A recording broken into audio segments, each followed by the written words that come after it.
All right, I wanted to show you all the different components we'll be putting in our GMC truck. We'll start out with the Bioenno Power Pack. This is the lithium ion phosphate or iron phosphate battery. It's a 12 volt, 15 amp hour battery we picked just because of its great capabilities and capacity. The best power controller to take power from the battery, or actually in this case it'd be from the truck or the battery. And this one here, it'll immediately switch, and I'll even have the option to add solar down the road if I want to. And this Epic power gate is designed for the lithium battery and the chemistry that's in those batteries, so it can charge them at a higher rate than your regular lead battery. So you definitely want to get that. Went with 10 gauge wire throughout the car. I wanted to have a bulkier wire so we won't have any limitations with that. Picked up the ring terminal adapter by PowerWorks. I could have made one of these, but it was easier to just buy it pre-packaged so it could go straight to the battery and nice and clean. Those guys are real professional and put these connectors on so they look nice and they don't fall apart. I will have to splice and put some on my own Anderson power pole connectors on there. So I've got some of those for the 10 gauge. You got to make sure you get the right connectors for the size wire you get. And then for the radio, I didn't want to put the headset on the dash, so I got a cup holder mount, and this is a Lido mount, and so that should work out pretty good. It'll go right in the cab of the truck, and the cup holder to hold the display. The radio I went with for this truck is the TMD 710GA. I have the regular 710As, works awesome. I got those when those first came out, and I had to add a GPS to it. This has it built in, so it's nice and clean and easy. I love it for sending APRS messages back and forth, text messaging with it, also sending and receiving email with WinLink. So great, robust radio. I love that one. The main body of that is going to be mounted down low in the car where I won't be able to hear the speaker as well, I'm thinking. So I went to PowerWorks and I got an external speaker to go with it as well, and that was like 15 bucks. Well worth the money, and that should help make sure we can hear it. Got a little power adapter for the T connector off of the Kenwoods. We'll see if I use that or not, but got that. And then I'll show you on the truck. This is going to go on the hood, and this is a mount made by Comet. So it's a hatch and a truck lip mount that the antenna will go on. And I picked for this the mounting cable was the CK3M3. It's nice because on the end it has a really small coax, to get around the hood and so forth. And then the rest of the coax is a little bit thicker. And then the antenna I picked for this install was again a Comet, and it's a HP32 dual band 2 meter 440 and mobile antenna. I picked this one because it fits perfectly on the truck and through the garage door, and I don't have to fold it over. So I bought it based off of the length, and so this thing looks super beefy. Hopefully it'll look cool on the truck. I think it will, but I wanted to show you all that before I start installing all the components.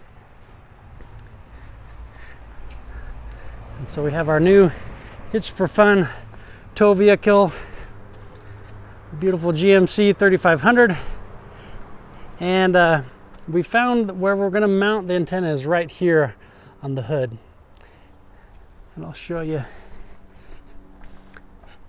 in the cab what we're up to. The wires will have to come back down through here. I'll show you that in a minute.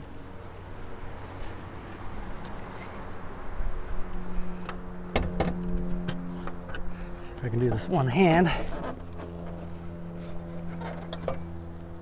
Okay.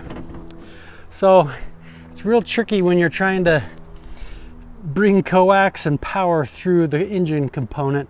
You want to stay away, of course, from the engine and all that heat. A lot of these engines have little areas where they have holes through the firewall, and you want to find one of those. And so I did that already, and down in here, so this is on the driver's side of the vehicle, way back inside I found a rubber grommet, and I'll try and get the camera over there. Right there you can see where my pilot wire went. That actually goes through the firewall and ends up behind the fuse panel on the GMC 3500 HD truck. And so I put this pilot wire through there and fished it through. That was a little bit of a challenge, but that's what I'm going to use to pull the power wires that I'll connect. Let's see if I can film this from the battery here, run it along the side, and then down parallel to where that green wire goes. The coax for the antenna is going to come up here and then wrap behind and then mount on the side of the hood. So you'll see that after I install it, but I wanted to kind of show you the process. You got to be real careful going through there. I found that rubber, you know, grommet or a gasket, if you will. I snipped a little sliver in that and then prodded and put my little pilot wire through there, while another person was under the cab, or under the hood rather, and doing that, the other person, myself, climbed up under here. And so now here's, let me give you an orientation, the accelerator and the brake, and there's this fuse box here. I had to take 3 bolts off, one here, and then one up higher, and see if I can get back in there. You'll see that same green wire feeds from around in behind the fuse box, and talk about tight, super tight. But I did get it through there, and so I'm going to be fishing it through, and then I'll bring the antenna coax down and the power, and I'll show you the rest of that in another clip. All right, now I've got everything installed under the hood, and I wanted to give you an idea of what that looks like. Here again on the driver's side of the car, I've got the battery, the positive lead to the positive post on the battery, and then you can see over here on the negative side, I've got the eye hooked it to the bolt, and then got double fuses up to Anderson power connectors. I ran the power line through the firewall and ended here with Anderson connectors, and then I put the black connector, wire protector on, and then I ran my wires parallel to the other wiring that's already in the truck. Back down and give you a little orientation. So here's the corner of the hood going down here, and my wires that I brought through are right here. Okay, and let's see if I can get this camera down in low. So it goes down in there, and then you can kind of see the red there where it goes to that big rubber boot, and coming out of there is a white wire you see with a white line on it. That's actually the coax that's going through that same firewall, and it runs up here, got it zip tied there. And the nice thing is the wire has the coax goes into this smaller coax that you can feed through over gaskets and so forth. It goes up underneath the hood. So again, so right here, and then all the way up around. Comes around under there, and then goes up to the antenna as so. So nice clean install. We come back here again so you can see how it feeds right through. Nice and clean. Once I'm done, I'm not going to put the wires together yet because on the other end it's still open. I don't want anything to short, but I'll connect these and I'll put a zip tie on them to hold them together, just so with vibration it doesn't come loose on me. But I'll close the hood there and give you an idea of what the antenna looks like. That's the bracket. Very clean. You can see it fits in there perfectly, no trouble at all. Plenty of room. I'll give you a view on this side. Fits without any trouble with that little gasket right in there, but there's extra room, no problem. The nice thing about this bracket here, you've got different axes that you can adjust so your antenna is perfectly level when it's all done. All right, so that's on the outside. Give it one more look. All right, so now everything under the hood is finished, and I wanted to show you what it looks like on the inside at this point. So there's the green wire that I had going from the engine compartment into the cab, and that's how I pulled my power wires and the coax into the cab. You know, I'd first tape the power wire to it, pulled that through until I could get the end of it, and then I taped the coax to the power wire and continued to pull it all the way through, and then the green wire came out, and then I continued pulling my wire so I had enough inside the cab so I can reach where I'm eventually going to mount the radio. Okay, so you can see brake pedal, accelerator.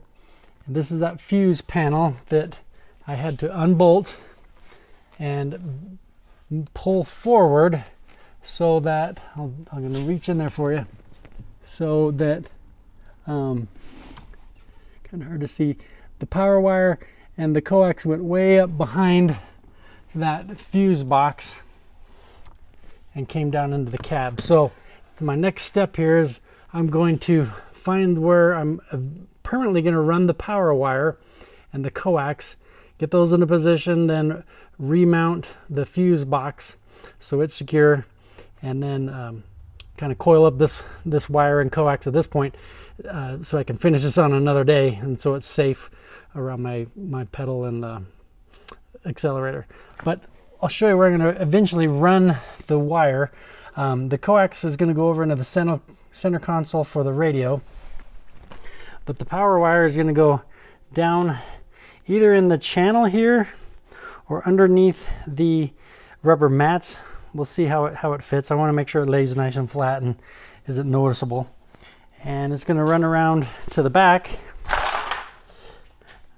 underneath the mats back here, and then there's a compartment underneath the seat in the back in there where I will put the battery and the Epic power gate. So both of these things will be there. Then I'll run wire back from the power gate over to my radio, and so that way you know, I've got the ability to run the radio off of the engine of the truck, and when that's off I can then use the lithium battery for many hours without ever having to start the truck. So that's the plan, and I will show you the next part when that's done. The next thing I've done is take the coax from behind the fuse box, run it up above the pedals, and you got to make sure you're real careful with this. You run the coax and power lines way up high above so you don't get trapped in here, you know, with your pedals and cause a hazardous situation. So I've got things zip tied nice and tight up above, and I have it go in through there, and then I'll show you on the other side where I come out on the passenger side of the truck. And that seemed to be the easiest way to route the coax from the antenna up above, right there on the hood, again down through the firewall, up over the pedals, and then through the center console.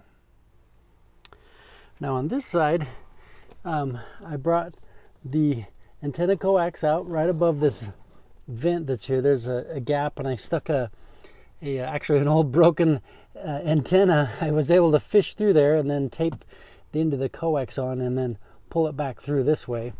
And so right at the moment now I've got the extra roll of coax here. And in this application I decided that, you know, the best place to put the radio itself is going to be down here on the side. There's really nowhere to put things up in here. You know, I didn't want to fill up my box there where I put my phone or anything else I'm carrying. I didn't want to put it inside the center. It'd overheat. And so this seemed, for us anyways, the best place to put it. And I just put some small bolts with lock washers and stuff on the back, and these fender washers on the front, and that'll hold it nice and secure for the time being. And once I get this all installed, I'll show you how the headset will be in a cup holder up here. But for right now, that works great. If you do this, make sure that you make room for the seat to slide all the way forward without hitting your radio. And so mine, I put the seat as far forward as it would go, and then place the radio right next to that so that I wouldn't have it too far into the dash. But you know, also give room for the seat if I had to put something really big in the back or whatever. The other thing you'll notice, it doesn't stick out too bad. You know, the radio itself will be about here, but there's plenty of leg room. So that's why we ended up compromising and going there. All right, now I wanted to show you that I've got the Kenwood radio installed on the bracket. I've got the coax coiled up nice and tucked in the corner, and if I ever had to switch to another radio set outside on a table, I've got enough coax there that I could reach over to the door. And then I've got the other cables and stuff kind of tucked in behind the radio, and the headset there. So I'll walk around the other side of the truck and show you what that looks like. And just so everybody knows, this is K6 AMS. Aaron, that's my call sign. Again, I'll give you a picture of where the antenna is mounted. And so now I've got the mount for the headset right here. So, you know, when you're driving, you got the odometer, speedometer, all the other gauges, the radio, and right over here, right at a nice convenient height above the armrest, is the headset. So I think that came out really nice and clear. For now, I'm just gonna lay the mic down in there or in the cup holder, depending on what I'm doing. I'm not positive I want to bolt the clip that holds the mic on. That's one more thing I don't really want to put in here, because I could disconnect the mic and put it in here if I wanted to, and put the headset inside too, just to kind of hide it if need be. But anyways, that's how that came out. I'm real pleased with how that came out clean. And then I'll go back here and show you how the auxiliary battery came out. And so I left the lithium battery in the foam bag to kind of protect it, and the power controller back there that I showed you before is mounted in there, and works great. I used 10 gauge wire again for the whole thing. Wires I could have put under the carpet, but for this installation I didn't need to do that because I have the nice rubber mats, and I was able to just put the wiring right under the mats, up to the side of the seat over to the radio. And then the radio power wires from the engine will just run right along the mats under the seat, and right along here underneath, and then up through the firewall and back that way. So it looks great. You can't see it anywhere. Real pleased with the install. So thanks for everybody tuning in and watching me do this install. I've been planning it for a few months. I'm real happy with how it came out. So I hope that gives you some ideas for anyone that's got a GMC truck. I haven't been able to find any videos online that really gave you the details of how to get things through. I'm sure people have done it. I just couldn't find anybody. So I thought I'd make a video, and hope that gives you the courage to do it yourself in your car. All right, take care. This is K6 AMS from Hitched for Fun. I'll catch you later. Bye-bye.